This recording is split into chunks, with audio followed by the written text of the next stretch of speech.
Welcome to Contemporary Black Voices, where we take the most important issues confronting Black America.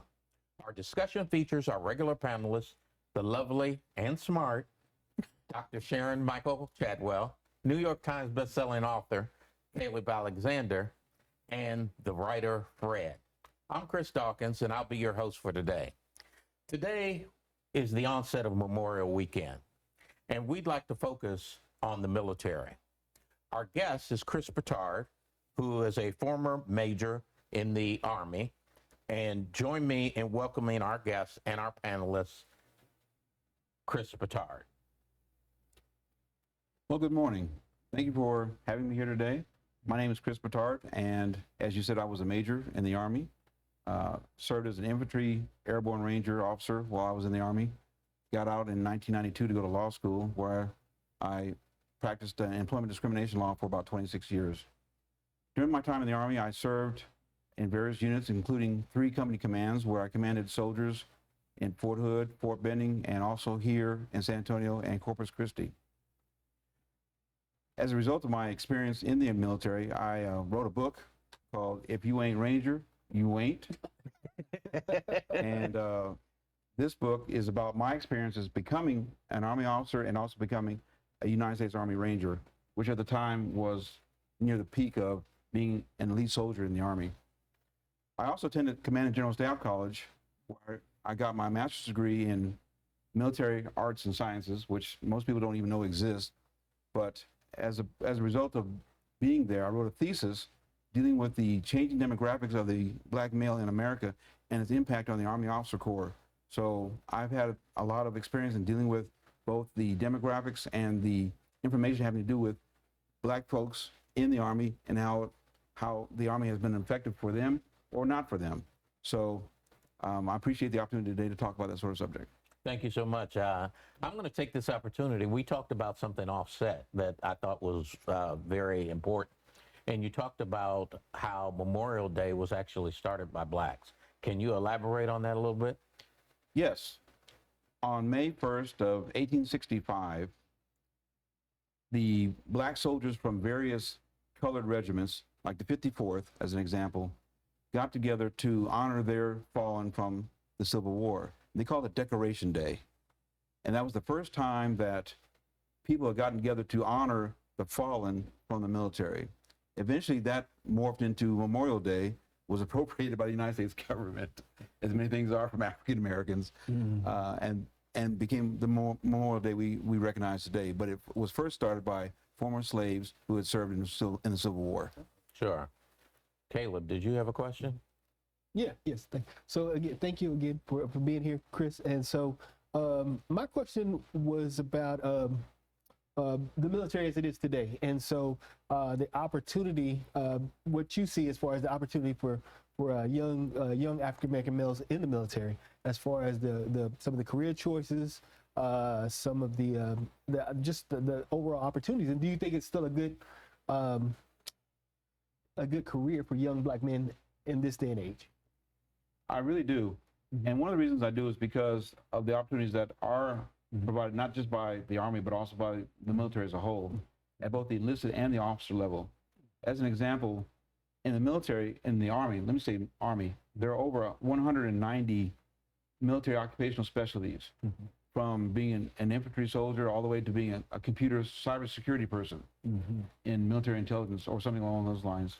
But in the military as a whole, with the Navy, the Air Force, the Coast Guard, the new Space Force, you have so many different opportunities for young males coming out of high school, Black males in particular, who may not have those same opportunities going to, Walmart or McDonald's or working for some other corporation.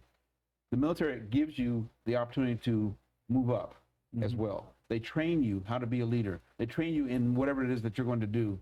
Yes, you have the basic training that everybody gets to turn them into a soldier, but beyond that becomes the training to become whatever it is that you're supposed to become. And a lot of times that's also influenced by your score on what's called the ASVAB, the Armed Services Vocational Aptitude Battery Test. The higher you score on the ASVAB, the more opportunities that you have. So the higher people score, the more they can do. So I think it does give a lot of Black males and African Americans in general an opportunity that they may not have had going to some corporation. Also for Army officers or officers in the military, same sort of thing. They teach you how to be an executive. They teach you leadership. In fact, when I was at Fort Benning, I taught leadership to young infantry officers as they came through Fort Benning. And many of those were African American. And I've heard from some of them over the years about how the instruction they got at Fort Benning and other places to teach them how to be leaders has really helped them in the corporate world after they got out. Because corporate America is looking for those people who have those kinds of skills that the military gives to their officers as well. So I think in the macro of it all, I think the military is still a good opportunity for African Americans coming out of high school and out of college. Okay. Did you have a follow-up? I did. So again, and thank you for answering that. And so I guess my next question is, I know last week I did an article about technology and about how if you examine what's going on, just for example, if you examine Ukraine and you examine some of the systems that are being used over there, its wars become ever sophisticated. And so we know kind of the demographics of the people who flow into the military, who choose that as a career path. And a lot of those are going to be young rural Americans, or Americans from the inner city. And so my question is, with the state of the inner city schools and the rural school systems,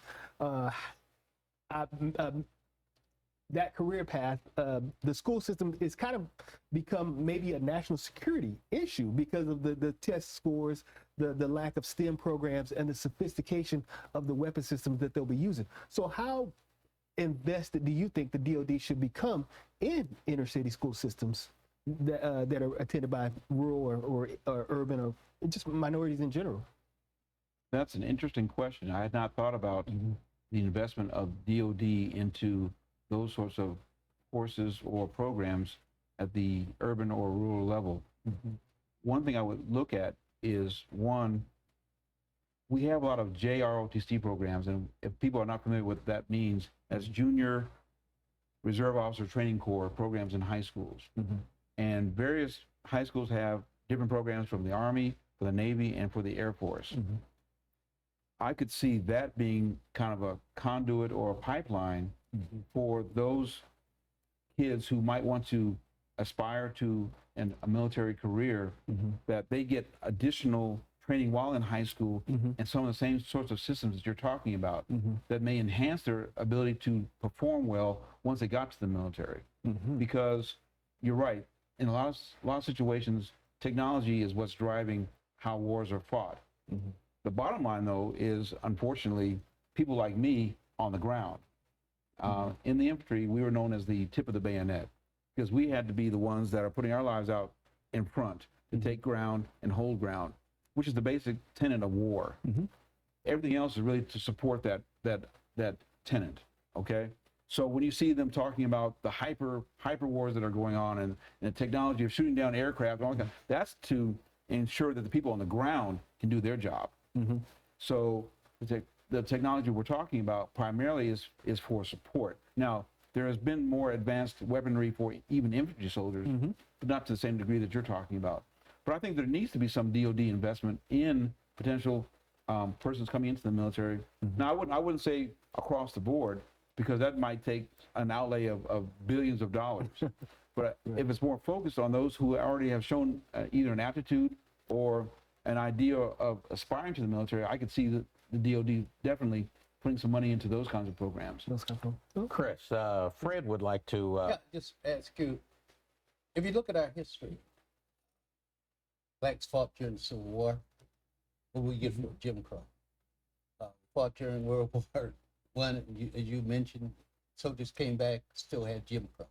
Fought in World War II, we still had Jim Crow. Fought in Korea, Jim Crow. Then you come up to Vietnam, they shoot and kill Dr. King.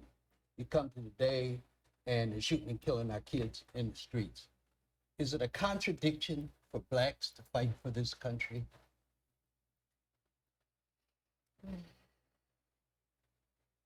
I think America still has great promise. The America that we see in the Constitution, the America we see in the Declaration of Independence, the America we see in our laws still has great promise. Now, that great promise, I think, has been at times attacked by various groups, persons, political ideologies. And I think a lot of people who are in the camps that you're talking about, the racist camps, the people who are anti everybody but themselves, anti-white, anti-black, whatever. They're not the America that is promised to the rest of us. Now, the America that's promised to the rest of us, I think, is worth fighting for. Having been there, I can say that I think that this America is worth fighting for. But there is an issue that needs to be addressed when it comes to those kinds of actions you're talking about. Okay, World War I, yes, there was still Jim Crow, and soldiers came back from Europe with a different mindset about what their rights should be, which resulted in certain atrocities being taken against those returning soldiers. Houston, Tulsa, as you're quite familiar with. So that's an example. World War II, same thing. We come back, you're right, Jim Crow. It's still not this America that's been promised, even though in 1948, Truman issued the Executive Order 1999-81 to integrate the military. It didn't happen for a while. We still went into Korea with segregated units 2 years later. So it takes America time to do the right thing. We finally had, Brown versus Board of Education, 1954, Right. to eventually integrate the schools, and the Civil Rights Act of 1964, Title VII, Title VI, Title II, Right. to integrate, make sure that there was no employment discrimination in public accommodation, that sort of thing. So America moves slowly, but eventually it tries to get there. Now, in the environment we're in now, people are trying to turn back the clock. Yes. I mean, the Republicans are trying to turn back the clock to some time that's antebellum almost. I mean, my goodness, it's like they're trying to erase 200 years of history. And they're using the white Christian nationalists as their platform, but that's a whole different discussion. But I think the America that is promised and that we've seen in the past, it still is worth fighting for. Let me ask you a question, and we'll get back. I don't know, Fred, if you have a follow-up. No, go right ahead. Okay. What I wanted to ask is, it's very interesting how you responded to Fred's question. However, it appears to me that what has happened to blacks outside of the military and what has happened to blacks within the military has been different. When the military seems to be able to get an order to do certain things, like don't ask, don't tell, or whatever it may be, the military seems to follow with that. But it seems to be that society in America is slow to change to that, which goes to what you were saying. So my question to you is, through your time in the military, can you relate to how discrimination or you were handled as a black man in the military? How was that different from your white counterparts? The military is an institution, and the institution is people by humans. Regardless of the policies we had in place, regardless of the standards we had in place, people are people. They bring their attitudes, beliefs, biases, prejudices with them into the military as well. One difference in the military, though, is that they can be somewhat hamstrung in being able to apply those same biases and prejudices, but they still existed. I went through various levels of discrimination coming up as an Army officer. My brother, who retired as a 2-star a few years ago. General? Yes. Wow, okay. My father, who was a lieutenant colonel in the Army, I was a major when I got out, and my brother retired as a major general. But he actually has articles written about him and his issues with discrimination as well. His career could have been sidetracked completely by one racist commanding officer when he got to Germany, who did not want him to command in his unit.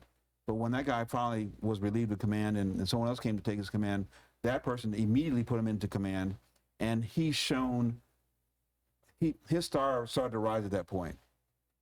So The difference, I think, is that in the military you have standardizations that have to be followed.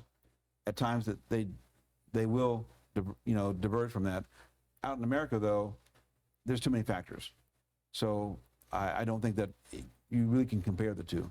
We're just about out of time, but I want to ask you one last question. As we talk about the military and the discrimination. In 1917, there were a group of men who were at Camp Logan in Houston, and they participated in a what the Army called a mutiny. And those black soldiers who were at the time, I think, whatever the regiment was, I'm not a military man. 24th. 24th, okay. They were Buffalo Soldiers, and they were brought back to Fort Sam Houston and hung in this particular city.